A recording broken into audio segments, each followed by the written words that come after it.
News Mahabub Nagar స్థానిక సంస్థల MLC స్థానాన్ని బీఆర్ఎస్ కైవసం చేసుకుంది. స్థానిక సంస్థల ఎన్నికల్లో బీఆర్ఎస్ ఎమ్మెల్సీ అభ్యర్థి నవీన్ కుమార్ రెడ్డి గెలుపొందారు. కాంగ్రెస్ అభ్యర్థి జీవన్ రెడ్డిపై 109 ఓట్లతో నవీన్ రెడ్డి గెలుపొందారు. కసిరెడ్డి నారాయణ రెడ్డి కల్వకుర్తి ఎమ్మెల్యేగా గెలవడంతో గత మార్చి 28న మహబూబ్ నగర్ స్థానిక సంస్థల ఎమ్మెల్సీ ఉప ఎన్నిక జరిగింది. రెండు పార్టీలు గెలుపు కోసం శ్రమించాయి. అయితే చివరకు బీఆర్ఎస్ అభ్యర్థి నవీన్ కుమార్ రెడ్డి గెలుపొందారు. బీఆర్ఎస్ అభ్యర్థి నవీన్ కుమార్ రెడ్డికి 763 ఓట్లు రాగా కాంగ్రెస్ అభ్యర్థి జీవన్ రెడ్డికి 652 ఓట్లు, స్వతంత్ర అభ్యర్థికి 1 ఓటు మాత్రమే వచ్చింది. ముఖ్యమంత్రి రేవంత్ రెడ్డి సొంత జిల్లా అయిన మహబూబ్ నగర్ ఎమ్మెల్సీ ఉప ఎన్నికల్లో బీఆర్ఎస్ గెలవడం ఆయనకు ఒక రకంగా షాకింగ్ అనే చెప్పాలి. మహబూబ్ నగర్ స్థానిక సంస్థల ఎమ్మెల్సీగా ఉన్న కసిరెడ్డి నారాయణ రెడ్డి శాసనసభ ఎన్నికలలో కల్వకుర్తి నియోజకవర్గం నుండి కాంగ్రెస్ తరపున పోటీ చేసి ఎమ్మెల్యేగా విజయం సాధించడంతో ఉప ఎన్నిక అనివార్యమైంది.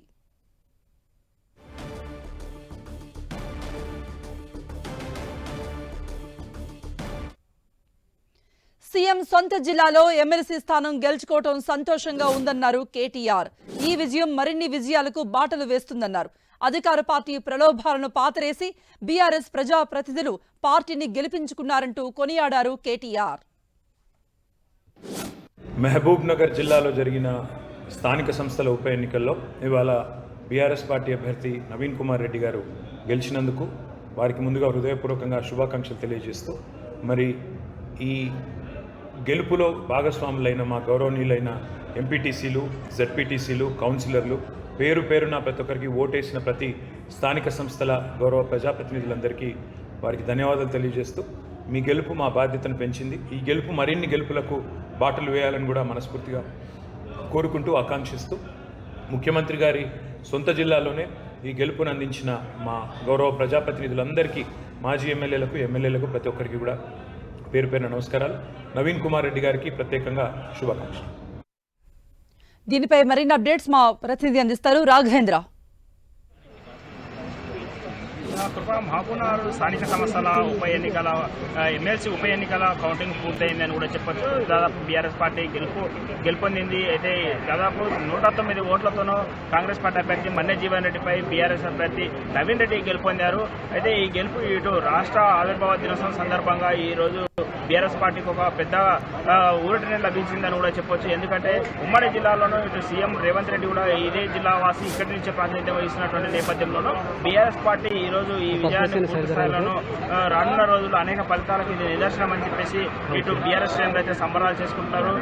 ఇప్పుడే కౌంటింగ్ కేంద్రానికి పెద్ద ఎత్తున కూడా మాజీ ఎమ్మెల్యేలు, మాజీ మంత్రులు కూడా ఏదైతే కౌంటింగ్ సెంటర్కి చేరుకుంటున్నారు. బీఆర్ఎస్ శ్రేణులు అంతా కూడా పెద్ద ఎత్తున కూడా కౌంటింగ్ కేంద్రానికి చేరుకుంటున్నారు. అయితే ఈ రోజు రాష్ట్ర ఆవిర్భావ దినోత్సవ వేడుకల్లోనూ ఈ విజయం ఏదైతే బీఆర్ఎస్ పార్టీకి రానున్న రోజుల్లో ఇది ఒక మంచి అవకాశం ఉంటుంది. పార్టీ మరింత బలపడుతుంది.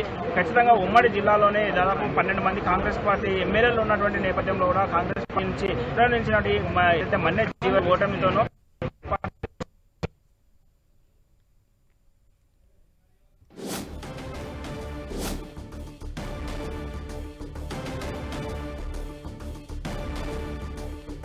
సీఎం సొంత జిల్లాలో ఎమ్మెల్సీ స్థానం గెలుచుకోవడం పట్ల కేటీఆర్ సంతోషం వ్యక్తం చేశారు. మార్చి 28న జరిగింది పోలింగ్ జరిగిన 2 నెలల తర్వాత కౌంటింగ్ జరిగింది. సిట్టింగ్ స్థానాన్ని కాపాడుకుంది బీఆర్ఎస్. సీఎం సొంత జిల్లాలో కాంగ్రెస్ కు ఎదురుదెబ్బ తగిలినట్టయింది. మహబూబ్ నగర్ స్థానిక సంస్థ ఎమ్మెల్సీ ఉప ఎన్నికలో బీఆర్ఎస్ గెలిచింది. కాంగ్రెస్ అభ్యర్థి జీవన్ రెడ్డిపై బీఆర్ఎస్ అభ్యర్థి నవీన్ రెడ్డి గెలుపొందారు. దాదాపుగా 109 ఓట్ల మెజార్టీతో గెలుపొందారు బీఆర్ఎస్ అభ్యర్థి.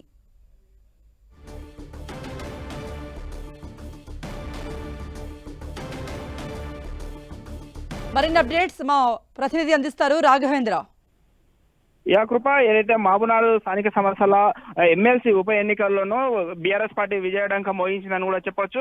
అయితే ఇటు కాంగ్రెస్ ఇటు బీఆర్ఎస్ రెండు పార్టీలు, ప్రధాన పార్టీలు కూడా చివరి వరకు పొటాపోటీగా ప్రచారం చేసేవి. అదేవిధంగా ఇటు సీఎం సొంత జిల్లాలోనూ కాంగ్రెస్ పార్టీకి భారీ షాక్ తగ్గిందని కూడా చెప్పొచ్చు.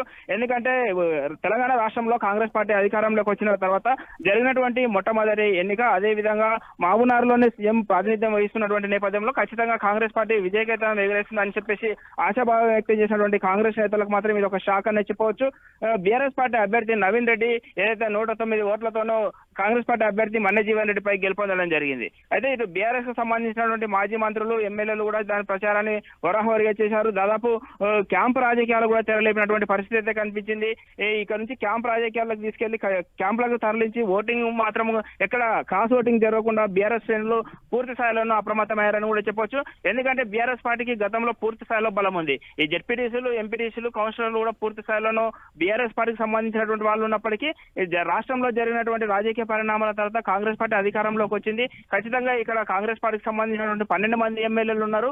ఇక్కడ నుంచి ఏదైతే జెడ్పీటీసీలను కానీ ఎంపీటీసీలను కానీ తమ వైపు తిప్పుకుంటారన్నటువంటి ప్రచారం జరిగినప్పటికీ బీఆర్ఎస్ శ్రేణులు మాత్రం పూర్తి స్థాయిలోనూ అటువంటి అవకాశాలకు తావు లేకుండా ఖచ్చితంగా ఈ రోజు రాష్ట్ర ఆవిర్భావ దినోత్సవం సందర్భంగా ఇది గులాబీ ఏదైతే బీఆర్ఎస్ పార్టీకి పెద్ద ఊరట లభించిందని చెప్పేసి సంబరాలు చేసుకుంటున్నారు. ఇప్పటికే కౌంటింగ్ కేంద్రానికి మాజీ మంత్రులు, మాజీ ఎమ్మెల్యేలు, జిల్లాకు సంబంధించినటువంటి బీఆర్ఎస్ నేతలు అందరూ కూడా కౌంటింగ్ కేంద్రానికి చేరుకుంటున్నారు. అదేవిధంగా బీఆర్ఎస్ శ్రేణులంతా కూడా బయట పెద్ద ఎత్తున కూడా సంబరాలు చేసుకుంటున్నారు. ఏదైతే ఈ ఎన్నిక పూర్తి స్థాయిలోనూ బీఆర్ఎస్ పార్టీకి పెద్ద ఊరట లభించిందనే చెప్పొచ్చు. రాష్ట్రంలో కాంగ్రెస్ పార్టీ అధికారంలోకి వచ్చినటువంటి తర్వాత మొట్టమొదటి ఉప ఎన్నిక కావడంతోనూ ఇటు రెండు పార్టీలు కూడా ఎవరికి వారే దానిని కైవసం చేసుకోవడానికి చివరిగా కూడా ప్రయత్నాలు చేశాయని కూడా చెప్పవచ్చు. రాఘవేంద్ర, ఇటువైపు కాంగ్రెస్ శ్రేణుల స్పందన ఏ విధంగా ఉంది? ఎందుకంటే గెలవాలని సాయశక్తిలా కృషి చేసింది కాంగ్రెస్ పార్టీ, తన అభ్యర్థిని గెలిపించుకునేందుకు అన్ని ప్రయత్నాలు చేసింది. బట్ బీఆర్ఎస్ అభ్యర్థి గెలుపొందారు. సో దీనిపై కాంగ్రెస్ శ్రేణులు ఏమంటున్నాయి? కాంగ్రెస్ పార్టీకి సంబంధించి మన్నె జీవన్ రెడ్డిని చివరిలో అనూహ్యంగా ఖచ్చితంగా మన్నె జీవన్ రెడ్డి బలమైన నేత కావడంతోనే కాంగ్రెస్ పార్టీ నుంచి బరిలోకి దింపడం జరిగింది. ఎందుకంటే మన్నె జీవన్ రెడ్డి వాళ్ళ ఫ్యామిలీ అంతా కూడా గతంలో బీఆర్ఎస్ పార్టీలో ఉన్నది. చివరిలో తనను అభ్యర్థిగా ప్రకటిస్తే బలమైన నేతగా ఉంటారని చెప్పేసి వ్యూహాత్మకంగానే కాంగ్రెస్ వైపు అడుగులు వేసింది. ఎందుకంటే గతంలో కాంగ్రెస్ పార్టీకి పూర్తి స్థాయిలో బలం లేకపోయినప్పటికీ కొంతవరకు మాత్రమే ఉన్నది. ఎందుకంటే అప్పటికి 2 టర్ములు బీఆర్ఎస్ పార్టీ అధికారంలో ఉన్నది. ఖచ్చితంగా ఎంపీటీసీలు, జెడ్పీటీసీలు, కౌన్సిలర్స్ పూర్తి స్థాయిలో కూడా బీఆర్ఎస్ పార్టీకి చెందిన వాళ్ళే ఉన్నప్పటికీ ఏదైతే సీఎం రేవంత్ రెడ్డి ఏదైతే కాంగ్రెస్ పార్టీ అధికారంలోకి వచ్చిన తర్వాత ఖచ్చితంగా ఇక్కడ బలమైన అభ్యర్థిని పెడితే విజయం సాధించవచ్చు అన్నటువంటి ధీమాతోనే బరిలోకి దింపినప్పటికీ ఫలితాలు మాత్రం కొంత తారుమారైనాయని కూడా చెప్పొచ్చు. ఇక్కడ జిల్లాలో ఉన్నటువంటి ఈ ప్రజాప్రతినిధులు ఏదైతే ఈ కింది స్థాయి ప్రజాప్రతినిధులు అందరూ కూడా బీఆర్ఎస్ పార్టీ వైపే ఉన్నారనేది ఈ రోజు ఈ ఎన్నికల ఫలితాలను చూస్తుంటే మనకు అర్థమవుతుంది. రైట్ రాఘవేంద్ర.